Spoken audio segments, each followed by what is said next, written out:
আসসালামু আলাইকুম আর রহমাতুল্লাহ। আশা করি আপনারা সবাই ভালো আছেন।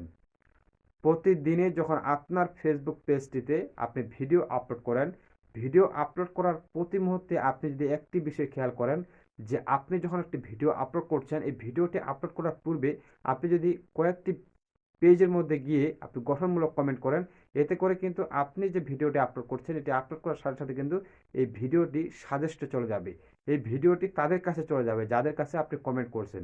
কমেন্ট করা মানে একটি মানুষকে আপনি রাস্তা দেখিয়ে দিলেন যে আপনার বাসায় কিভাবে যেতে হয়, মানে আপনার পেজটি কে তারা কিভাবে চিনবে, সেটিকে আপনি একটি রাস্তা দেখিয়ে দিলেন। তাহলে আপনি যে কমেন্ট করলেন, এই কমেন্ট করার পূর্ব পরেই যদি আপনি ভিডিওটি আপলোড করেন, এই ভিডিওটি কিন্তু তাদের কাছে চলে যাবে। তাদের কাছে গেলে তারা কিন্তু আপনার ভিডিও অনুযায়ী গঠনমূলক কমেন্ট করবে এবং গঠনমূলকভাবেই আপনার কিন্তু যে কমেন্টগুলো আসার কথা সেগুলো কিন্তু চলে আসবে। এতে করে